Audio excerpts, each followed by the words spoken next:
అధికారంలోకి వచ్చి 2 ఏళ్లు సమీపిస్తున్నా కరీంనగర్ జిల్లా కాంగ్రెస్ కార్యకర్తల్లో ఆశించిన స్థాయిలో ఉత్సాహం కనిపించడం లేదు. పార్టీలో ఉంటూ ఏళ్ల తరబడి పదవుల కోసం ఎదురుచూసిన నాయకులు అధికారం వచ్చాక మంచి రోజులు వస్తాయని ఆశించారు. కానీ వారిలో ఇప్పటికీ నిరాశ కొనసాగుతోంది. ఈ అసంతృప్తికి కారణమేంటి? కాంగ్రెస్ పార్టీ అధికారంలోకి రావడంతో మంచి రోజులొచ్చాయని సంబరపడిన కరీంనగర్ జిల్లా సెకండ్ క్యాడర్ నాయకులు ఇప్పటికీ అసంతృప్తితోనే ఉన్నారు. ఈ జిల్లాకు మొదట 2 మంత్రి పదవులు దక్కగా ఇటీవలి మంత్రివర్గ విస్తరణలో మరో పదవి కూడా వచ్చింది. అయినా నియోజకవర్గ నాయకులను నడిపించే నాయకత్వం లేకపోవడం, పదవులు ఇప్పించే విషయంలో నాయకులు పట్టించుకోకపోవడంతో కార్యకర్తలు ఆందోళనలో ఉన్నారు. గతంలో ఉమ్మడి కరీంనగర్ జిల్లా పరిధిలో 2 మంత్రుల మధ్య ఆధిపత్య పోరు కారణంగా నామినేటెడ్ పదవులు ఎవరికీ దక్కలేదు. ఇందిరమ్మ ఇళ్ల కమిటీలు ఏర్పాటు కాలేదు, ఇళ్లు మంజూరు కాలేదు, ఇతర అభివృద్ధి కార్యక్రమాలు ముందుకు సాగలేదు. దీంతో పార్టీ పరిస్థితి, నియోజకవర్గ పరిస్థితి అగమ్య గోచరంగా మారినట్లు కాంగ్రెస్ వర్గాల్లోనే విమర్శలు వినిపిస్తున్నాయి.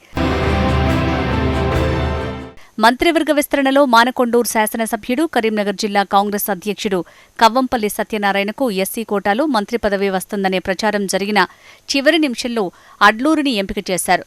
కవ్వంపల్లికి కేబినెట్లో చోటు దక్కితే ఆయన నాయకత్వంలో జిల్లాలోని ద్వితీయ శ్రేణి లీడర్లకు సైతం పీసీసీ కమిటీలు నామినేటెడ్ పదవులు దక్కుతాయని, ఈ సమస్యలకు పరిష్కారం దొరుకుతుందని కార్యకర్తలు ఆశించారు. కానీ చివరి క్షణంలో ఆ పదవి జగిత్యాల జిల్లాకు దక్కడంతో కరీంనగర్ అసెంబ్లీ నియోజకవర్గంలో పరిస్థితి మరింత ప్రశ్నార్థకంగా మారింది.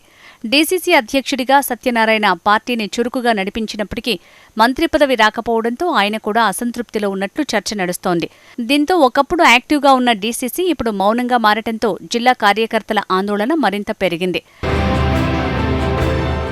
త్వరలోనే స్థానిక సంస్థల ఎన్నికలకు తెరలేవనుంది.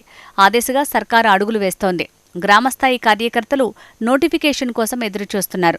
కానీ ఇందిరమ్మ ఇళ్ల కమిటీలు ఇంకా ఏర్పాటు కాకపోవడంతో గ్రామస్థాయి నుంచి జిల్లా కేంద్రం వరకు కార్యకర్తలు ఎన్నికల్లో జనంతో ఏం చెప్పాలో తెలియక ఆందోళన చెందుతున్నారు. ఇటీవలి వరకు ఇన్ఛార్జి మంత్రిగా ఉన్న ఉత్తమ్ కుమార్ రెడ్డి ఇచ్చిన హామీలను కార్యకర్తలు జనంలోకి తీసుకువెళ్లారు. కానీ ఇన్ఛార్జి మంత్రి బాధ్యతలు ఇప్పుడు తుమ్మల నాగేశ్వరరావుకు షిఫ్ట్ కావడంతో మళ్లీ పరిస్థితి మొదటికి వస్తుందేమోనని కార్యకర్తలు టెన్షన్లో ఉన్నారు. హామీలతోనే సరిపెడుతున్నారు తప్ప పార్టీ కోసం కష్టపడ్డ తమకు పదవులు వచ్చేది ఎన్నడని నిట్టూరుస్తున్నారు. కరీంనగర్ నియోజకవర్గంలో పార్టీకి ఎంపీ, ఎమ్మెల్యే లేని లోటు తీవ్రంగా వ్యక్తమవుతోంది. సుడా చైర్మన్, కరీంనగర్ సిటీ కాంగ్రెస్ అధ్యక్షుడు కోమటిరెడ్డి నరేందర్ రెడ్డి, జిల్లా గ్రంథాలయ సంస్థ చైర్మన్ సత్తుపల్లి మల్లేశం వంటి నేతలు మంత్రి పొన్నం ప్రభాకర్ వ్యతిరేక శిబిరంలో ఉండటంతో వారి వద్దకు వెళ్తే మంత్రి ఆగ్రహానికి గురవుతామని కార్యకర్తలు దూరం పాటిస్తున్నారు. మంత్రుల వద్దకు వెళ్లినా వారు తమ శాఖల పనులు, నియోజకవర్గ వ్యవహారాలతో బిజీగా ఉండటంతో సెకండ్ క్యాడర్ నాయకులు నిరాశలోనే ఉన్నారు. నామినేటెడ్ పదవులు దక్కుతాయో లేదోననే ఆందోళన వారిని వెంటాడుతోంది. ఈ పరిస్థితిని సరిచేయటానికి అధిష్టానం చొరవ తీసుకోవాలని జిల్లా సెకండ్ క్యాడర్ నాయకులు కోరుతున్నారు. ప్రస్తుత డీసీసీ అధ్యక్షుడు కవ్వంపల్లిని ఆ పదవిలో కొనసాగిస్తూ చీఫ్ విప్ వంటి మంత్రుల స్థాయి పదవి అప్పగిస్తే మంత్రులతో సమన్వయం చేసుకోవడం లేదా స్వతంత్రంగా జిల్లా వ్యవహారాలు చూసే అవకాశం ఉంటుందని వారు భావిస్తున్నారు.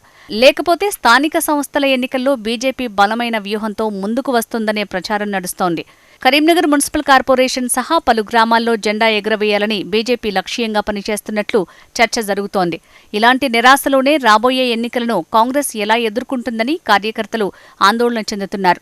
10 ఏళ్లుగా బీఆర్ఎస్ నాయకులు పదవులు అనుభవిస్తుంటే తమకు ఒక్కరోజైనా వస్తుందని ఎదురుచూసిన కాంగ్రెస్ శ్రేణులు ఇప్పుడు మరింత ఆందోళనలో ఉన్నారు. అధిష్టానం, జిల్లా మంత్రుల సహకారం కోసం వేచి చూస్తున్న వీరి ఆశలు నెరవేరుతాయా? స్థానిక ఎన్నికల్లోపు పరిస్థితులు మారుతాయా అనేది తేలాల్సి ఉంది.